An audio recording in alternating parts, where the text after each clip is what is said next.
Emisiju Gost dana donosi vam Trend Radio 106,9 i 102,1 MHz.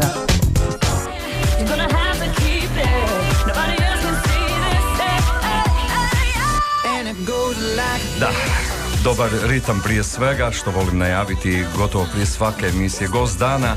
Neće nas, prije svega će nas ufurati u nešto jako zgodno, nešto aktualno, a moramo reći oko nas malo nekako sivilo ovo doba godine i onda se pitaš, vratimo se na nas same ljude, koliko smo ljudi, kakvo i koliko nespretno, opako vrijeme i društvo oko pojedinca, mogli bi tako u nedogled, ali plemenitost ipak ne nedostaje. Gošće danas su Marija Mesarić, koja će nam predstaviti projekt Okreni društvo volonterizmu. Marija, lijepi pozdrav. Dobar dan. I nismo sami, da, tu je i Maja Vinski, djelatnica Laga Valisko Lapis. Dobrodošle. Evo, volonterizam podrazumijeva plemenitost ili nije nužno? Pa, po mom mišljenju podrazumijeva. Ipak. Majo? Da, svakako. Dobro, idemo odmah u centar zbivanja. Predstavljamo projekt. Predstavimo nositelja istog za početak. Nositelja projekta. Pa nositelj projekta je Lag Valisko Lapis, dakle organizacija iz Ozlja. Ja sam samo volonterka, dakle te udruge, pomoću koje sam i napisala ovaj projekt i pomoću kojih sada provodim, pa će eto kolegica koja je djelatnica Laga reći nešto više o samoj udruzi. Pretpostavio sam. Pa Lag Valisko Lapis je u biti udruga koja obuhvaća sve aktere određenog područja.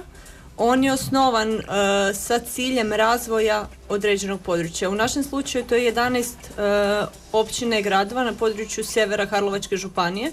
Sada smo se proširili na Zagrebačku. I njegova glavna ideja je provođenje LIDER programa, to je program Europske unije za ruralni razvoj. Znači, to ne obuhvaća samo kako se obično pretpostavlja kao nekakvu poljoprivredu, nego znači sve segmente koji postoje inače u urbanim sredinama. Znači, to su i mladi, to su poduzetnici, to su znači svi segmenti koji se prepoznaju kao bitni na jednom području i znači kroz projekte mi pokušamo znači istaknuti te vrijednosti, potencijale koje određeno područje ima. Naravno. No, posebice me zanima, sada ću ovako pročitati najavu. Maja Vinski, djelatnica Laga Valisko Lapis i trenerica u inicijativama mladih za područje Karlovačke županije. Ok. Preporučujem ne prekratak opis, evo, da ako smo što preskočili Laga Valisko Lapis, ali posebice me zanima dio trener u inicijativama. Trener, točnije to naziv je mentor. Aha. Mentor, znači u inicijativama mladih. Inicijative mladih su jedna podakcija koja je bila aktualna u programu Mladi na djelu. To je znači program Europske unije, znači baš program ne predpristupni, nego u koji su uključene sve članice. Mi smo prije ulaska bili isto, imali mogućnost korištenja tog programa. Inicijative mladih su akcija koja u biti omogućuje mladima da ostvare svoje ideje. Znači, to je nešto tipa ovog što znači sada provodimo, gdje Marija provodi to. Znači, to je transnacionalna inicijativa, zato jer imamo partnere iz Slovenije, ali oni su imali ideju i kroz taj program napisali su projekt i ostvarili je. Ja sam mentorica jer sam završila trening koja je organizirala Agencija za mobilnost i program Europske unije, koja inače je nositelj, znači nacionalna agencija programa, i znači dobila sam tu kao nekakvu, uzmimo, licencu i znači da mogu djevojkama kao što je Marija, znači više ih usmjeravati. Znači sve je na njima, na znači mladima, ja sam tu ovako više da ih usmjerim gdje, kako. U biti ja sam više neutralno dok one ne dođu i ne pitaju me nešto. Ajde, dobro. Potpuno je razjašnjena ova situacija, a sada ćemo malo konkretnije. Valjalo bi u stvari, kažete to u svom nekakvom istupu, pozvati javnost na radionice o kojima bi sada konkretno, ako se slažete, i nešto kasnije govorimo o sudjelovanju u projektnim aktivnostima. O čemu se zapravo radi? Pa eto, sam naziv projekta, dakle Okreni društvo volonterizmu, već govori sve, dakle što želimo projektom postići. Evo, kolegica je rekla da se radi o prekograničnoj suradnji, dakle projekt je pokrenut u okviru transnacionalnih inicijativa. Mladi, dakle, kroz ovaj projekt prije svega žele, dakle, potaknuti suradnju mladeži u hrvatsko-slovenskom pograničnom prostoru, a to želimo potaknuti na temu promicanja društvenog aktivizma mladih. Dakle, želimo aktivirati mlade da se pokrenu, da učine nešto sami za sebe, ali i za svoju zajednicu, i to smo osmislili kroz poticanje volonterizma i volonterskih aktivnosti. Sam projekt je nastao na temelju istraživanja, pa smo mi u skladu s tim istraživanjima, dakle o društvenoj uključenosti mladih i o njihovim potrebama, i osmislili glavne projektne aktivnosti, odnosno 5 glavnih projektnih aktivnosti koje će se provoditi, dakle, od veljače do kraja kolovoza ove godine, što znači da smo već i krenuli s projektnim aktivnostima. Upravo tako, o njima ćemo posebno malo nešto kasnije, Može. naravno još riječi, jer to je stvarno i ne tako prekratak opis mnogo toga što će se događati. No, idemo samo se vratiti na neka najosnovnija pitanja. Kada je projekt uopće pokrenut? Projekt je pokrenut prošle godine u srpnju. Aha, znači to nije od ove godine, baš srpanj prošle godine. Da, tada smo počeli pisati projekt. Znači, tada su počela istraživanja o društvenoj uključenosti mladih, o njihovim potrebama, o proučavanju programa Mladi na djelu, koji sada se više ne zove Mladi na djelu, sada je Erasmus+. Dakle, više ne postoji program Mladi na djelu, i tada je, dakle, sve to pokrenuto. Dakle, na temelju istraživanja smo došli do ideje da bismo stupili u prekograničnu suradnju sa slovenskim partnerom, da bismo uključili mladi, da bismo ih pokrenuli. Dakle, od srpnja prošle godine je to sve krenuto. Ko financira ovaj projekt? Projekt financira Europska komisija, odnosno Agencija za mobilnost i programe Europske unije, u iznosu, dakle, od 8.725 evra. I rekli bi da ovaj projekt ima rok trajanja do kolovoza?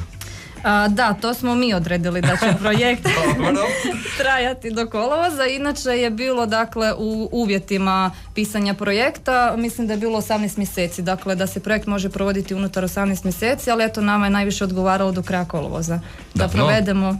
No, neće se projekt pokvariti nakon roka trajanja. Možda za kraj prvog dijela emisije samo pitanje, evo konkretno za Maju, koliko u stvari uopće na našem području, evo to je od Karlovca malo, kako bi ja rekao, sjevernije se pokrenula inicijativa, ili je praktično reći, da li vrijedi to za cijelo naše područje karlovačko, da ćete u stvari biti neki primjer ostalim područjima naše županije za ovakve ideje?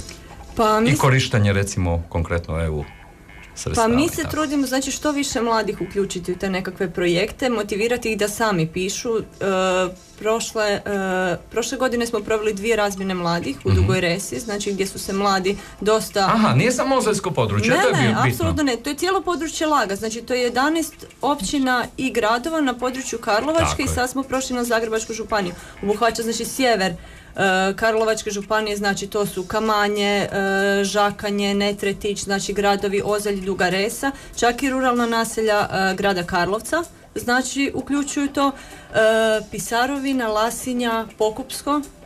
Tako, znači, na cijelom tom području mi djelujemo i pružamo, znači, mogućnost ovakvog načina sudjelovanja, znači pomoć u nekakvom pisanju projekata, razrađivanju ideji, znači pomoć u biti da mladi shvate koji su njihove stvarne potrebe. Na tome se temelji u biti cijeli projekt, znači oni su morali istražiti jer nema smisla raditi projekat ako ne zadovoljava neke stvarne potrebe i ako se to nakon projekta ne nastavi dalje. Odlično, konačno i objašnjeno, znači shvatili ste sve, cijenjeni slušatelji, vjerujem da ćete biti puno bliže ovim damama s kojim sam završio tek prvi dio emisije, nastavljamo brzo dalje.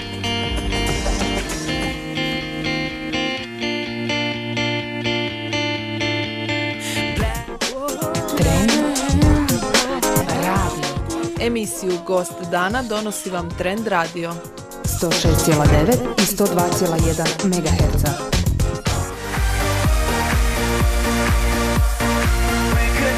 Nastavljamo razgovor ugodni. Prekogranična suradnja sa susjedima u stvari ne mora završiti ovim projektom. Ima li u stvari, sad nevezano i za susjede, ima li što za ekskluzivu, onako kakva najava nečeg u povoju? Pa evo od danas konkretno počinju radionice o volonterskom menadžmentu u sklopu projekta Volonterska mreža ruralnih zajednica Karlovačke i Zagrebačke županije koje provodimo uz potporu Ministarstva socijalne politike i mladih. znači radimo menadžment volontera, upoznavanje znači ljudi iz ruralnih krajeva, znači udruga, znači svih potencijalnih organizatora volontiranja sa mogućnostima koje im se nude. Znači upoznajemo sa zakonskom regulativom, te u biti im pomažemo kako da dođu do volontera, kako ih izmobilizirati i kako ih uključiti u rad svojih zajednica, da, ali znači i same udruge, odnosno organizacije. Što očekujete od samog, evo, današnjeg? Pa ne znam, evo, ovo je prvi put da radimo na, znači, na tom području takvu vrstu radionice, tako da će biti iznenađenje. Izmobilizirali smo, znači bili smo na terenu, kontaktirali smo sve, znači, potencijalne organizatore, zamolili, znači, njih da prošire dalje glas o radionicama, znači to će biti trodnevne radionice, cijeli 3. mjesec. Prvi set radionica počinje danas u Pokupskom. Znači od 5 sati, tako da je prilagođeno znači za ljude koji rade, koji su znači uključeni, koji bi htjeli čuti nešto više o ovome. Znači bit će svaki utorak, srijeda, četvrtak. Utorkom, srijedom i četvrtkom. Više o tome možete i na našim web stranicama naći. Sljedeći tjedan će biti u Lasinji, onda u Pisarovini i za kraj u Dugoj Resi. To traje ovaj tjedan? Ovaj tjedan i znači svaki sljedeći tjedan u sad 3. mjesecu, znači od 11. do 13.3., od 18. do 20.3. i od 25. do 27.3. Govorimo o ožujku, znači još jedan ponovimo. Za dobar projekt, ako nešto preskočimo, naravno da ćemo se vratiti na samu bit, no za dobar projekt važan je i promotivni materijal. Kako ste se snašli u tome? Tako je. Marija. Pa promotivni materijal je jako bitan. Evo, mi smo sad baš u tijeku promotivnih aktivnosti, mobilizacijskih aktivnosti, baš je u tijeku tiskanje promotivnih letaka, plakata, promotivnih majica koje ćemo dijeliti prilikom održavanja projektnih radionica i projektnih aktivnosti. Također smo napravili dvojezičnu Facebook stranicu. To je zanimljivo. Da, dakle sve ono što pišemo, sve najave i priloge koje pišemo na hrvatskom jeziku također stavljamo i na slovenski jezik, jer su to uključeni dakle i mladi iz Slovenije, tako da će ne samo mladi nego i svi ostali koji zanima dakle moći biti obavješteni o svim projektnim aktivnostima, o svim najavima i svim prilozima na našoj Facebook stranici gdje će sve detaljno dakle i pisati se i najavljivati, uz naravno web stranice Laga Valisko Lapis grada i promotivnih plakata na kojima će svi biti obavješteni detaljno gdje će se što održavati i kada. Odlično, jer budimo realni, društvena mreža kao što je recimo Facebook puno znači pri samoj promociji, a kamoli na još pogotovo dodatni. Za mlade koji su zapravo i temelj ovog projekta. Upravo tako. Marija Mesarić, voditeljica projekta Okreni društvo volonterizmu. Ima zasigurno stvari poruku za sve koji sumnjaju u ovakav put, u ovakav projekt. Poruku da ako želite nešto, znači ako imate ideje i planove da ih zaista možete provesti u djelo, naravno uz pomoć mentora i uz pomoć stručnih osoba koje vam mogu dati zaista korisne savjete koji vas mogu voditi u svemu tome. I to je zapravo poruka i svima mladima, odnosno poruka koju želimo prenijeti kroz ovaj projekt, da je nužno, odnosno i važna ta povezanost mladih unutar zajednice, ali i izvan nje da bi se zapravo nešto postiglo i ostvarilo. Možda pitanje u stvari, pa evo i Maja može sigurno odgovoriti, a onda ću pitati odgovor na ovo pitanje i Mariju. Koja je u stvari pozadina ili zamašnjak u stvari u ovom projektu koji se u stvari proširio na 2 države? Vratimo se na sam početak prije samog projekta. Pa sama ideja, znači povezanost, ovaj sjeverni dio Karlovačke županije je dosta povezan i naginje prema Sloveniji. Da, i nekada su ljudi radili. Da, i nekada su radili. Znači postoji već nekakva prirodna povezanost između ta dva područja. Kroz ove projekte, znači mi smo već imali partnere, znači u Sloveniji, i vidjeli smo da jako lijepo surađujemo, da oni imaju znanja koja mi nemamo i na taj način razmjenjujemo ih. Oni imaju iskustva, oni su možda u nekim dijelovima aktivniji, gdje će znači nas podući kako naši mladi mogu biti aktivni, s druge strane mi imamo druga iskustva i to je jednostavno ta super sinergija i razmjena iskustva kako bi se cijelo to područje pokrenulo. Da, a na prirodnim temeljima.